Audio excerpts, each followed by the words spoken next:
Silakan duduk Bapak Ibu saudara-saudara jemaat Tuhan yang diberkati Tuhan. Shalom. Lebih keras lagi, shalom. Bapak Ibu saudara-saudara, sebelum saya tidak mau saudara lihat tema ini, saya mau saudara langsung buka Yosua pasal yang kedua. Yosua pasal yang kedua ayat yang kelima. Yosua pasal yang kedua ayat yang kelima. Saya baca untuk saudara-saudara, perhatikan baik-baik ayat ini, satu ayat saja. Yosua 22 ayat yang kelima.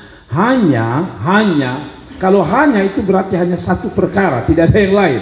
Hanya lakukanlah dengan sangat setia perintah dan hukum yang diperintahkan kepadamu oleh Musa hamba Tuhan itu, yakni mengasihi Tuhan Allahmu, hidup menurut segala jalan yang ditunjukkannya, tetap mengikuti perintah-perintahnya, berpaut padanya dan berbakti kepadanya dengan segenap hatimu dan dengan segenap jiwamu. Saudara, saya kasih tema untuk ayat ini, Yosua 22 ayat 5 adalah makin naiknya level pemeliharaan Tuhan, berkat Tuhan dalam hidup saudara, maka naik juga level saudara dalam hal berkenan dan setia kepada Tuhan. Sekali lagi, banyak perbuatan Tuhan yang Tuhan lakukan dalam hidup ini, dan karena itu kalau semakin Tuhan mengangkat kita, semakin Tuhan memberkati kita, semakin Tuhan mencukupi kebutuhan hidup kita dan melakukan banyak perkara, maka level iman kita, level rohani kita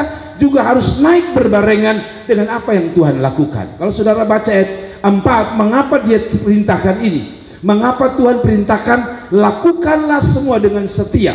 Beberapa kriteria di situ. Pada ayat 4 bilang begini, sebab pada ayat 4 bilang begini, saudara. Kalau saudara baca ayat 4, tetapi sekarang Tuhan Allahmu telah mengaruniakan engkau keamanan. Apa artinya gini? Jadi orang Israel ini Tuhan bikin mereka aman dari musuh, dari lawan mereka yang akan membunuh mereka, menghancurkan mereka, dan Tuhan tolong mereka. Dan waktu Tuhan tolong mereka, artinya begini, Tuhan ubah keadaan mereka, tetapi di sisi lain mereka juga berubah dari sisi kehidupan mereka. Begini saudara, semakin Anda diberkati, sebenarnya situasi hatimu harus mengikuti perubahan-perubahan yang dibuat oleh Tuhan dalam hidup saudara. Begini maksudnya, kalau ada orang baik dengan kita, maka tentu perilaku kita kepada orang itu dengan sendiri juga berubah baik dengan orang itu. Kebaikan Tuhan ini dalam ayat 4, dia bilang saya sudah kasih kamu aman. Berarti keadaan yang dulu tidak aman sekarang berubah jadi aman. Betul ya? Tuhan ubah keadaan yang tidak aman jadi aman. Kalau begitu, pihak Tuhan sudah melakukan perubahan. Nah, kalau begitu di dalam diri kita juga Tuhan menuntut ada perubahan. Jadi, saudara-saudara, banyak kali orang salah dengan hidup ini. Itu sebabnya waktu orang sakit dia berubah jadi sembuh, dia lupa Tuhan. Padahal terbalik, waktu Anda sembuh, itulah saat Anda berubah hatimu dengan Tuhan. Dari yang tadi kurang setia menjadi setia. Dari tadi kurang cinta Tuhan, berubah menjadi orang yang cinta Tuhan. Nah, saudara-saudara, pada akhirnya dari dua ayat ini, sebenarnya kalau saudara mau bikin tema sederhana saja, berkenan. Berkenan itu artinya setia kepada Tuhan. Saya baca ulang lagi ayat yang kelima tadi ya. Bapak Ibu perhatikan ayat yang kelima tadi. Bapak Ibu lihat di sini baik-baik, Bapak Ibu perhatikan baik-baik ayat yang kelima. Hanya lakukanlah dengan sangat setia. Saya suka dengan kata ini. Dia tidak bilang lakukan dengan setia, tapi dia tambahkan satu kata, lakukan dengan apa? Sangat setia. Apa yang dia suruh, saudara-saudara?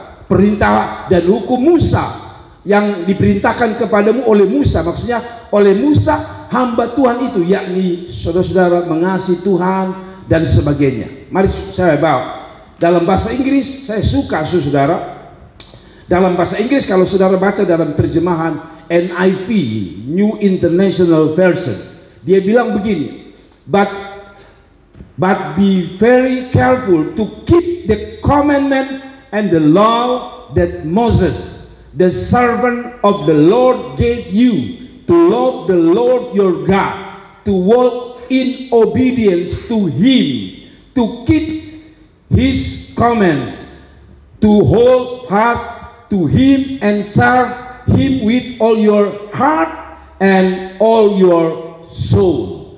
Saudara-saudara, dia terjemahan sederhana sebenarnya, ikutlah perintah Tuhan, kasihi Tuhan, lalu layani Tuhan dengan segenap hati dan dengan segenap jiwa. Nanti saya coba bawa saudara-saudara begini. Lakukanlah segala sesuatu dengan dasar apa? Setia. Sebagai tanda rasa syukur kita kepada Tuhan untuk apa yang sudah Tuhan buat di dalam hidup ini. Nah, apa maksud saya, Bapak Ibu saudara-saudara yang diberkati Tuhan? Mengapa kita harus setia dengan Tuhan? Pertanyaan saya sederhana, mengapa kita harus setia? Karena ayat 4 sudah bilang, karena Tuhan sudah setia dengan kita. Karena Tuhan sudah setia dengan kita. Bukti Tuhan setia, ya hari kita masih ada sampai hari ini.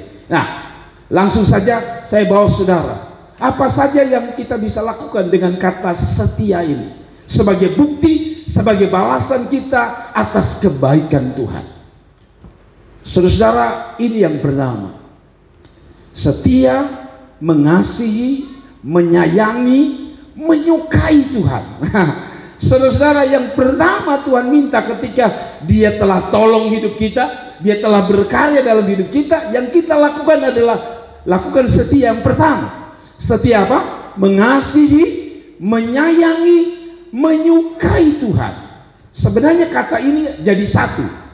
Jadi orang mengasihi itu dia ada rasa sayangnya. Orang rasa sayang, dia harus ada rasa sukanya. Maksudnya apa, Bapak Gembala? Ini saudara. Hanya, dia bilang, hanya lakukanlah dengan apa? Sangat setia perintah dan hukum yang diperintahkan kepadamu oleh Musa hamba Tuhan itu. Jadi hukum Musa itu harus dilakukan dengan setia. Hukum yang mana? Kan begitu pertanyaan. Hukum yang mana yang harus kita terus setia melakukannya? Pertama dia tulis di sini, mengasihi Tuhan. Jadi hukum yang pertama yang harus dilakukan setia. Nah, saya kasih lurus saudara. Hukum ini harus dilakukan dengan kata apa? Setia. Begini saudara, manusia ini yang namanya cintanya selalu dipengaruhi dari beberapa keadaan. Pertama, kondisi, ya kan? Kalau orang itu dia apa namanya baik, maka orang itu mengasihi. Tapi ketika orang itu berubah jadi jahat, kita kadang-kadang kehilangan rasa mengasihi. Tapi setia itu tidak begitu. Keadaan apapun, baik, buruk, engkau harus tetap mencintai Tuhan. Artinya sampai sini ya, keadaanmu diberkati atau belum diberkati, setia mengasihi Tuhan. Nah, sebenarnya dalam bahasa Inggris saya lebih suka dia menggunakan, dalam NIV dia katakan to love the Lord your God, untuk mengasihi Tuhan Allahmu, saudara-saudara. Nah, saya bawa saudara, arti love itu saudara-saudara dalam kamus Oxford, satu kamus yang bagus sekali dalam terjemahannya, itu artinya begini: perasaan yang kuat, yang mendalam pada seseorang atau sesuatu, atau kepada keluarga, khusus orang tua kita, orang-orang dekat kita, atau teman karib kita. Jadi perasaan sayang, cinta itu adalah perasaan yang kuat sekali, yang mendalam pada seorang atau pada satu pribadi atau satu keluarga atau orang tua. Nah, perasaan yang sangat kuat. Yang kedua dia bilang love itu artinya rasa yang rasa suka yang kuat sekali. Jadi saudara pernah suka sesuatu sampai saudara mengidolakan gitu, sampai saudara takut kehilangan, itu yang disebut cinta. Kuat sekali sampai tidak bisa terlepas. Jadi ketika dia bilang mengasihi Tuhan dengan setia, artinya cinta kuat-kuat dengan Tuhan, kalau bisa jangan terlepas. Lalu dia bilang sangat suka sesuatu dan menikmati dalam melakukan sesuatu. Jadi begini saudara, ya kalau orang pacaran pasti tahu kenapa saudara. Kalau orang pacaran itu korbannya kan banyak kan. Jadi pergi ke tempat pacar misalnya, itu kan biaya, betul ya? Saudara pergi naik minimal naik motor atau naik mobil kan, sampai di rumah itu sudah biaya bensin pertama. Tapi kenapa Anda suka melakukannya? Sudah begitu tidak kosong. Kadang-kadang ada yang bawa oleh-oleh. Kakak Novi dulu, kakak Maya pacaran kan, tidak mungkin datang kosong untuk kakak Maya. Minimal tahu goreng bawa. Itu yang disebut. Kenapa? kita bisa melakukannya? Karena cinta tadi, rasa suka untuk melakukan sesuatu. Jadi begini saudara, kalau saudara bilang saudara cinta Tuhan, saudara akan ingin melakukan sesuatu yang saudara suka untuk melakukan untuk orang yang Anda cintai. Kalau saudara bilang saudara cinta Tuhan, saudara akan ingin suka melakukan apapun, melayani Tuhan, memuji Tuhan, baca firman Tuhan. Semua itu tidak dilakukan dengan terpaksa, tapi ada rasa suka. Kenapa? Karena saya mau melakukan untuk orang yang saya cintai. Jakason Aweng Karin itu kerjanya adalah Grab motor, siang-siang panas. Saya tanya ke Kason, buat apa lakukan itu? Sederhana. Ada orang-orang yang dia cintai, istri dan anak-anak. Kadang-kadang mungkin lelah, capek, tapi kenapa kita suka melakukan? Karena kita cinta dengan anak dan istri kita. Betul ya? Suami kerja keras, banting tulang, kadang-kadang sakit pun dia bikin jadi sehat. Ya, ada orang-orang cinta tuh, dia sakit, dia bikin sehat. Kita adalah produk dari orang tua kita yang cinta kita sampai kita besar ini. Itu produk dari cintanya orang tua. Saudara tahu bahwa ketika dia sakit, dia paksa untuk tidak sakit. Kalaupun dia sakit berat, dia tempel hanya apa namanya, salom pas kiri kanan. Dia tidak beristirahat karena dia bekerja untuk orang yang dia cintai. Jadi begini saudara, ketika saudara cinta Tuhan, saudara suka melakukan apa yang Tuhan mau dalam hidup saudara. Bukan sekedar omong, saudara suka melakukan. Makanya kalau saudara melayani, lakukan dengan rasa suka yang luar biasa. Amin. Ibu-ibu karena suka dan cintanya pada suami dan anak-anak kan sambil masak nyanyi dia. Allah luar biasa. Masak pun dia rasa suka. Kenapa? Karena dia tahu bahwa dia lakukan ini untuk orang yang dia cintai. Yang menarik saudara lihat ini. Cinta itu dari bahasa Arab, bahasa Ibrani, ahab, atau orang biasa bilang ahad, ahab atau ahed. Nah ini orang Alor ini ada paham ahab ya. Tapi ini tidak ada hubungan dengan orang Alor. Ahab itu begini. Cinta kepada orang dekat, cinta kepada orang tua, cinta atau sayang kepada teman akrab. Dan yang paling saya suka adalah ini cinta yang dalam bahasa Ibrani ahab atau aheb ini, yaitu cinta kepada Tuhan itu seperti cinta seorang yang dia cintai, yaitu pacar atau pasangannya. Tadi saya sudah menjelaskan, kalau yang namanya pacar itu apapun kita lakukan, ya. Biar kita tidak ada doi di makam puji sedikit. Yang sukawin kan pernah mengalami.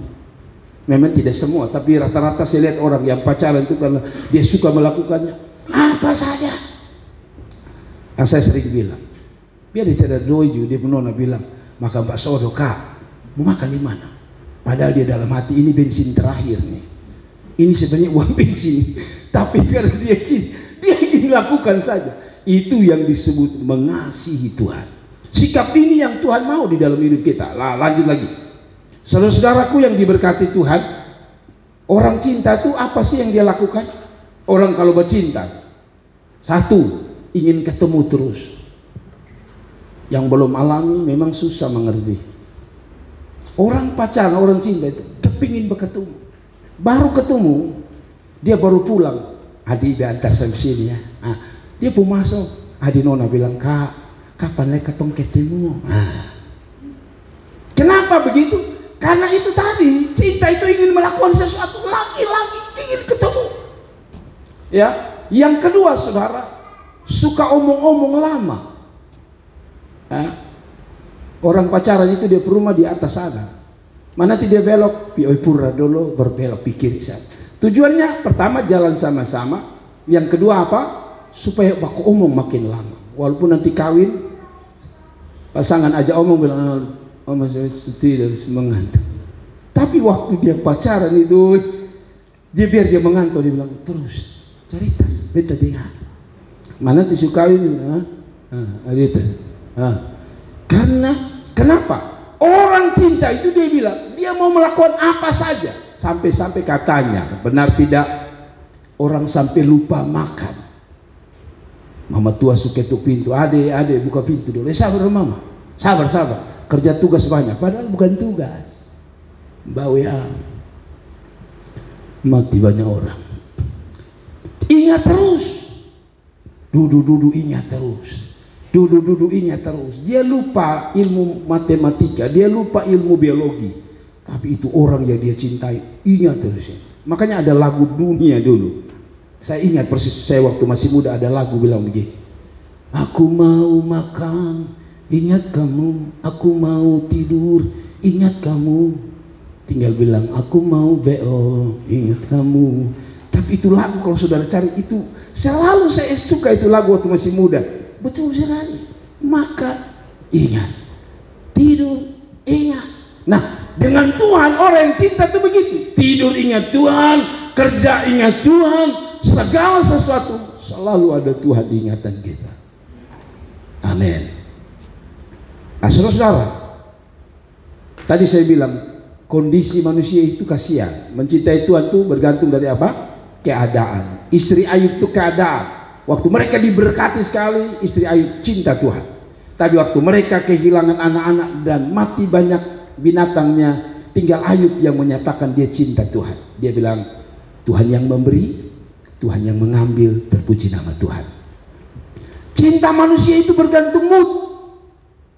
Kalau dia lagi senang melakukan, ya dia senang. Padahal cinta yang tadi itu dia bilang setia.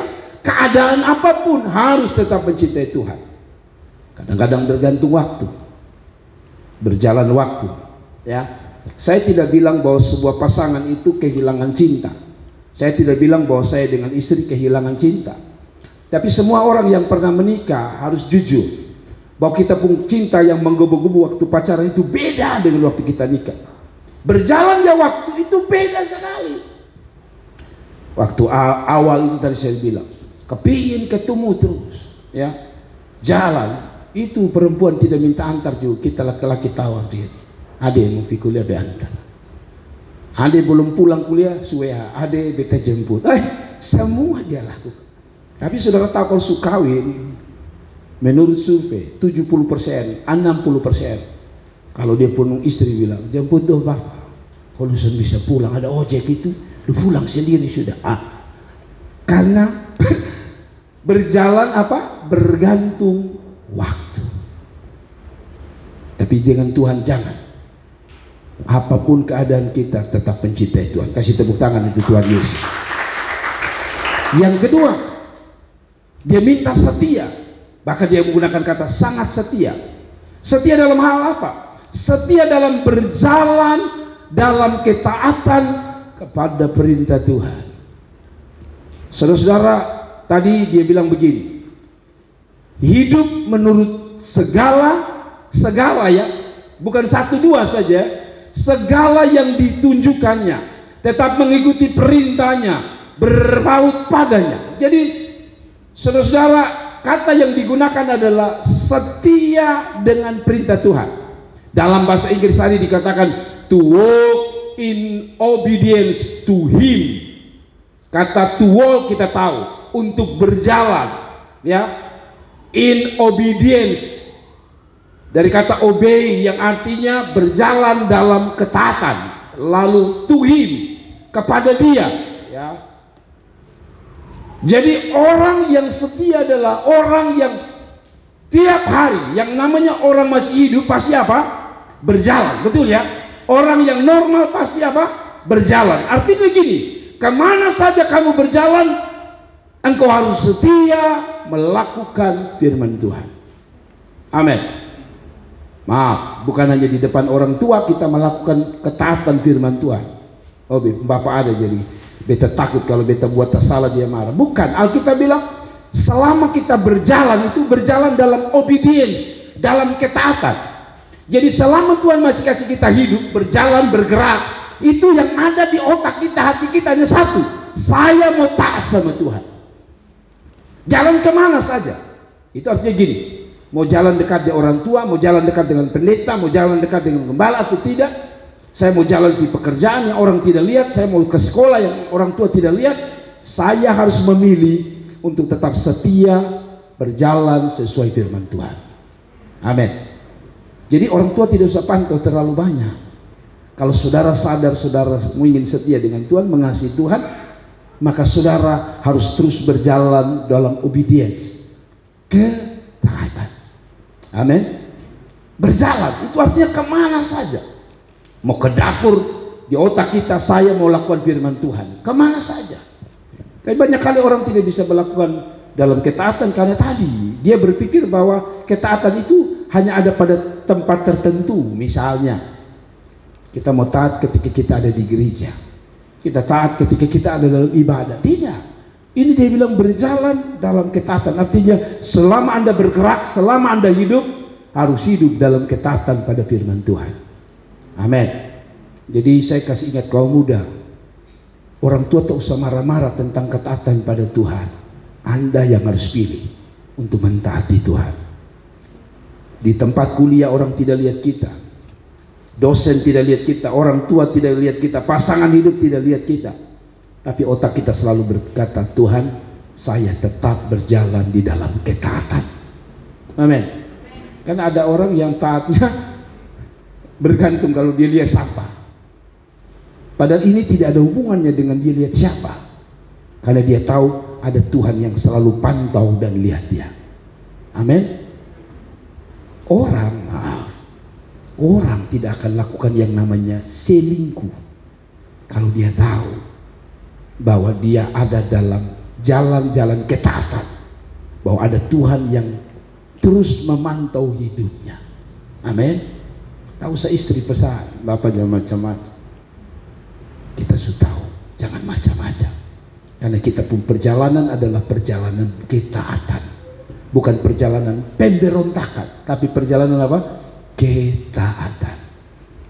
Saya berdoa, saya punya hati rindu, saya ingin biar gereja kita tidak terlalu banyak, tapi saya mau saudara hidup dalam ketaatan pada Tuhan. Amin. Karena itu yang paling menyenangkan Tuhan dalam hidup ini. Saudara, ketaatan apa? Banyak. Ketaatan untuk beribadah, ketaatan melayani Tuhan, tapi yang paling penting ketaatan untuk jauh dari dosa. Yang setuju katakan amin. Kasih tepuk tangan untuk Tuhan Yesus. Dan yang ketiga, mungkin ini sama saja, saya pikir gabung saja di poin yang terakhir saja. Ini yang ketiga, setia melayani Tuhan. Saudara-saudara, dia minta untuk setia melayani Tuhan. Nah, saudara lihat ini dalam ayat terakhir. Dan berbakti kepadanya dengan apa? Segenap hati dan dengan segenap jiwa. Biasanya orang tanya, mau pi mana? Apa? Kebaktian. Dari kata dasar bakti. Maka muncul kebaktian, muncul kata berbakti, ya. Berbakti itu kalau juga kalau diberlakukan pada orang tua, sering orang bilang berbaktilah kepada bangsa dan negara, berbaktilah kepada orang tua. Artinya apa? Kalau bilang berbakti kepada bangsa dan negara, berbakti kepada orang tua, itu artinya apa? Berbakti. Sebenarnya saya setuju terjemahan, kembali saya terjemahan NIV. Terjemahan NIV tidak berkata berbakti, tapi dia menggunakan kata serve, yang muncul kata service. Saudara pernah lihat orang servis apa namanya elektronik, ditulis itu apa? Service. Sebenarnya dari kata serve yang artinya melayani. Jadi NIV lebih jelas, dia bukan bilang berbakti saja, tapi dia bilang melayani. Orang kalau berbakti itu biasanya hanya satu sisi saja. Maksudnya gini, dia datang, dia nyanyi, dia nyembah, dia doa, selesai. Tapi lebih dari sekedar berbakti, melayani. Melayani ini kalau saudara lihat, ini konsepnya antara ada dua sisi, yaitu hamba dan Tuhan. Biasanya yang melayani Tuhan siapa? Hamba. Zaman dahulu budak-budak itu melayani itu totalitas. Gini saudara, dulu di zaman dahulu itu hanya ada dua tipe manusia di perjanjian lama. Kalau dia bukan, kalau boleh tiga lah saya sebut. Kalau dia bukan anak, maka dia adalah tuan atau hamba. Sebenarnya hanya dua. Zaman dahulu itu hanya ada tuan dan ada hamba. Siapa namanya? Abraham punya istri namanya siapa? Istrinya Abraham, Sarah. Sarah punya budak perempuan namanya siapa? Hagar. Jadi lihat, zaman dahulu itu hanya ada dua, yaitu budak dan tuan, budak dan nyonya, begitu. Tidak ada lagi manusia yang lain. Jadi pada waktu itu budak itu benar-benar tidak ada harganya. Jadi budak pada zaman itu, hamba pada zaman itu, harga mereka seperti benda. Saya ulangi lagi. Zaman dahulu budak itu harganya seperti apa? Benda. Yang namanya benda, apalagi benda mati, itu kita perlakukan apapun tanpa kita jaga perasaannya. Ya kan? Contoh, kalau saudara pakai sepatu ini, ya kecuali baru saja kita jalan hati-hati. Tapi kalau sudah lama ini sepatu ini kita pakai jalan di mana saja, betul ya? Mau di batu, mau di lumpur, kita jalan saja. Kenapa? Karena benda, dia harus jalan di mana saja yang kita mau. Atau saudara pernah jalan lalu saudara, kita jaga perasaan sepatu. Ini di sana ada duri, jadi tidak. Benda itu dipakai apa saja, mau injak batu, itu benda harus ikut permisi. Kalaupun mau injak kotoran pun, itu benda tidak bisa kuasai, karena kaki tuannya yang akan menggerakkannya. Jadi begini saudara, waktu dia bilang melayani, saudara tahu, kerjanya hamba itu adalah bukan sekedar melayani makan minum semua. Jadi kalau saudara baca, waktu itu si Sarah tidak punya anak, betul ya? Lalu Sarah bilang sama Abraham, Bram, itu ada perempuan budak kita itu, Hagar itu, kawin sendia, ambil sendia, kasarnya kasih hamil sendia supaya ada anak. Bayangkan, itu budak itu bukan budak tua saudara, itu budak nona-nona.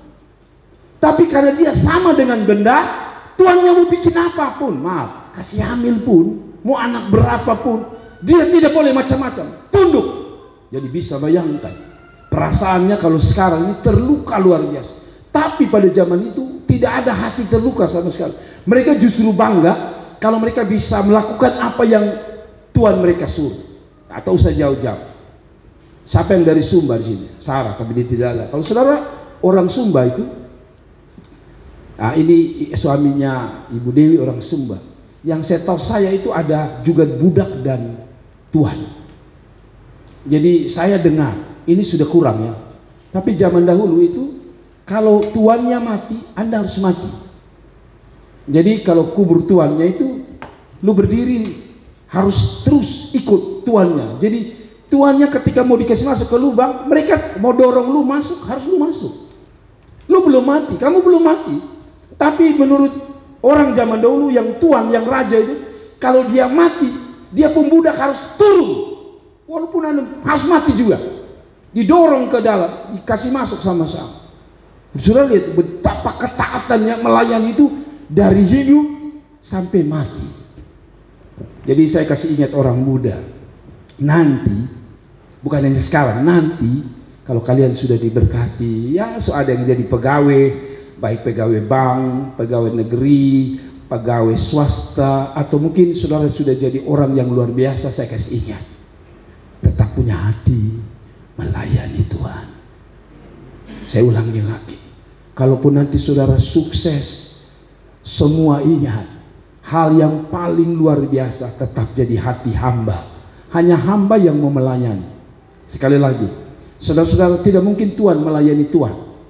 Yang bisa melayani, yang punya hati melayani, biasanya kata satu, hamba. Amin. Jadi kalau kita melayani, ingat kita siapa? Hamba. Seperti benda, dia mau bikin apa saja. Makanya betul ada lagu nyanyian yang berkata, jadilah seturut seluruh kehendakmu. Jadi Tuhan mau bikin saudara jadi apa? Jangan pernah melawan Tuhan. Amin. Saya kalau ikut maunya saya, kan saya sudah bilang, saya tidak ingin jadi hamba Tuhan, terlalu berat jadi hamba Tuhan. Harus urus khotbah, harus urus banyak hal. Saudara, saya tidak mampu sebenarnya. Saya punya kerinduan dari dulu satu, saya mau jadi tentara atau polisi. Karena saya merasa kalau polisi itu jadi bos, ya kan? Saudara lihat, saudara lari kencang di sana, dia hanya main tangan saja, langsung orang belok kan? Coba lu berdiri situ, bukan polisi, lu berdiri ada orang lari kencang, lu dapat lari naik kawan, ya kan? Saya berpikir jadi polisi itu enak, bisa perintah, ya. Tetapi Tuhan suruh saya jadi hamba Tuhan. Waduh, secara manusia awal saya tidak mau.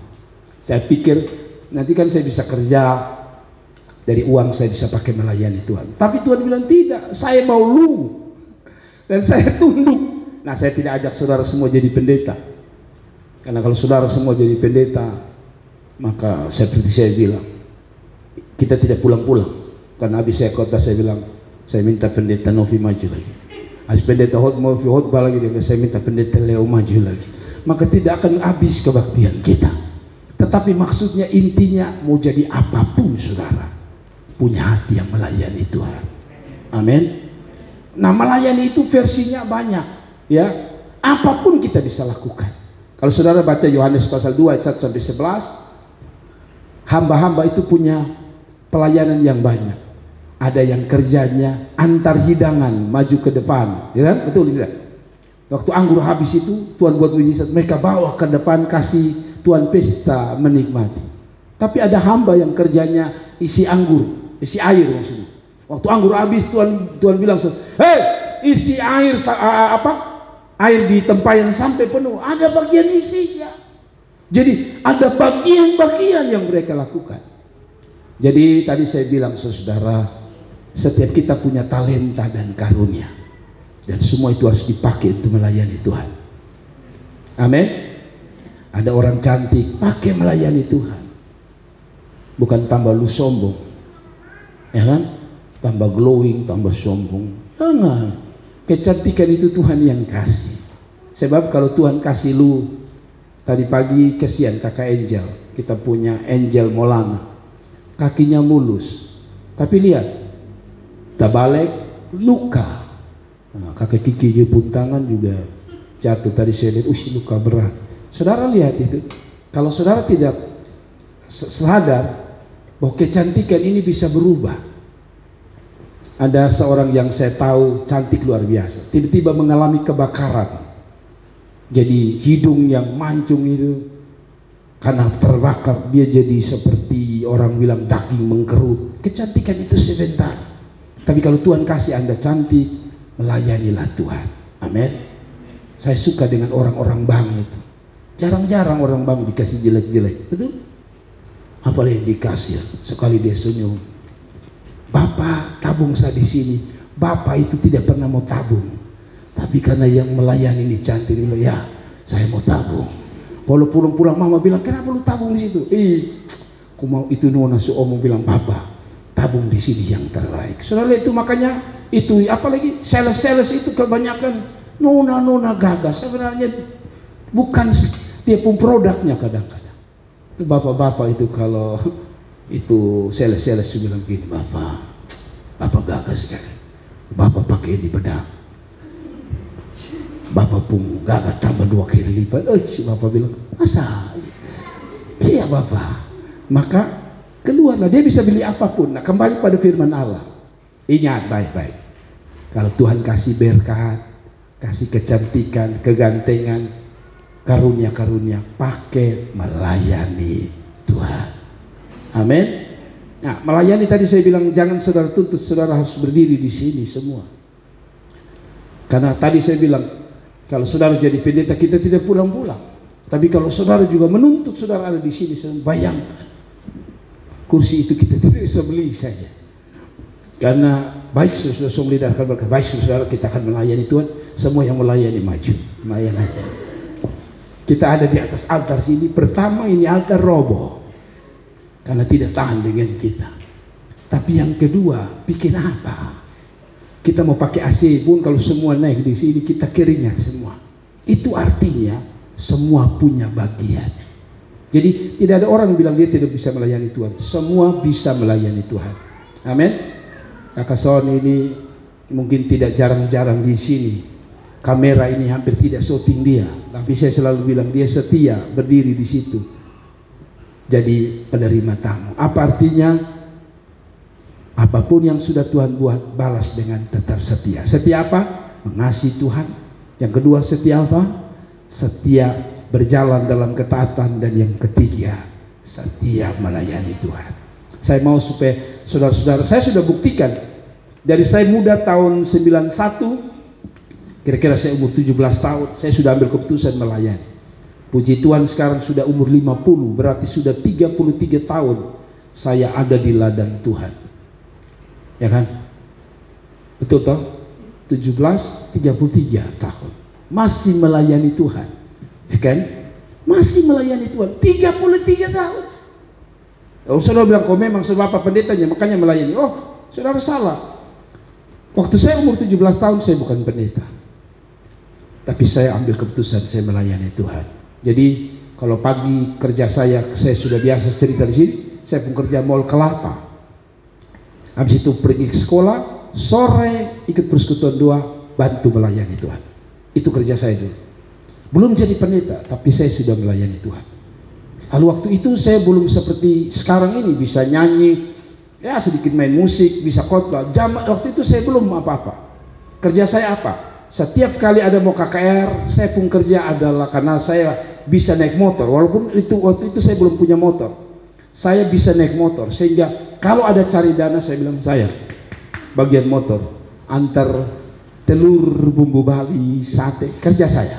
Satu kota Kupang nih jam 1 jam siang saya pakai motor keliling, pinjam orang motor keliling, antar. Kadang-kadang orang mau bayar muka agak asam sih. Nah, terus apa? Intinya saya melayani Tuhan. Saya sudah dari muda saya pakai betul-betul. Ya. Kedua, saya belum bisa berdiri di sini. Saya pun kerja apa? Guling karpet. Jadi persekutuan doa itu kan tidak ada kursi. Kerjanya pakai karpet. Jadi setelah orang pulang saya guling karpet. Tapi yang sombong-sombong itu saudara tidak sombong ya. Ini teman-teman saya. Kadang-kadang yang pelayan altar semua. Habis orang melayani lepas mic situ, saya pergi guling. Tapi saya dalam hati gini, satu waktu orang lain yang guling, saya akan pegang itu mic. Itu pikiran saya. Setiap kali saya lihat hamba Tuhan, saya bilang, Tuhan, ini hari saya guling karpet. Tapi satu waktu saya harus jadi pembicaranya. Sehingga satu waktu ada orang meneguhkan saya. Kami KKR di arah itu apa, di mana tuh Bapak Min? Dari sini kita mau ke setelah Bismarck ada belok kiri, nanti tembus entah mungkin kemana tuh, bawa mata kemana itu di daerah itu zaman itu sepi. Jadi ketua persekutuan saya mau bikin KKR, kami turun dahulu, tim sukses KKR, bikin panggung, kasih bersih halaman. Dia datang hanya pegang mic, shalom saudara-saudara dalam hati, enak. Saya bikin panggung, keringat, waduh luar biasa. Tapi satu waktu dia marah besar. Karena dia minta panggung lebih tinggi, kita bikin panggung rendah. Dia marah sekali. Saya dalam hati tidak tahu berterima kasih lagi, marah lagi. Tahu naik khotbah saja tuh mau panggung tinggi atau tidak ada urusan. Tapi dia marah sekali. Dia bilang kerja model tidak betul. Dalam keadaan sedih luar biasa. Ketua persekutuan doa, saya punya wakil ketua persekutuan datang, pegang saya pun belakang. Ade, dalam hati kenapa? Ada marah-marah, ade apa? Harus dia bilang, ade, beta tahu ade kecewa, tapi ade dengar baik-baik. Waktu itu saya sudah mulai rindu jadi hamba Tuhan ya. Dia bilang, ade, perhatikan baik-baik kakak. Saya lihat dalam hatiku selama ini saya sudah lihat kakak pemuka kok. Tidak, adik perhatikan saya baik-baik. Dia bilang begini, adik, kamu kan mau jadi hamba Tuhan? Iya.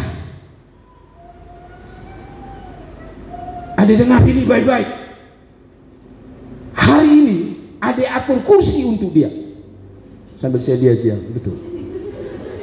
Tapi satu waktu orang atur kursi kasih dia. Ini hari saya khotbah karena ada kaum muda yang atur kursi. Amin. Jadi prinsipnya sama. Kalau saudara lihat kakak menikah, atur kursi saja, tidak apa-apa.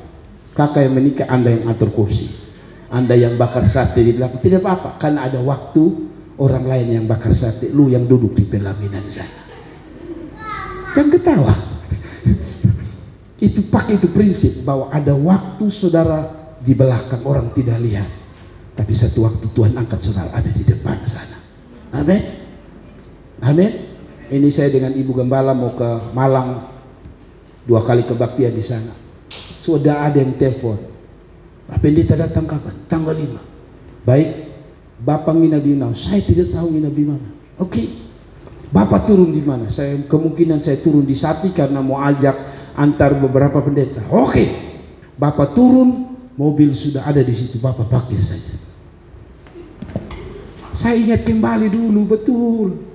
Seandainya waktu itu saya ngambek, saya sudah pergi, saya tidak mau melayani Tuhan. Sampai mau kasih dia foto, jangankan otogerobak pun dia tidak kasih. Amin.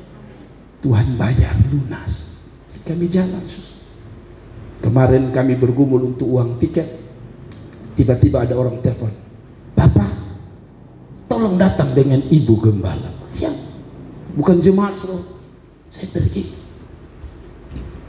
Dari satu, setia melayani.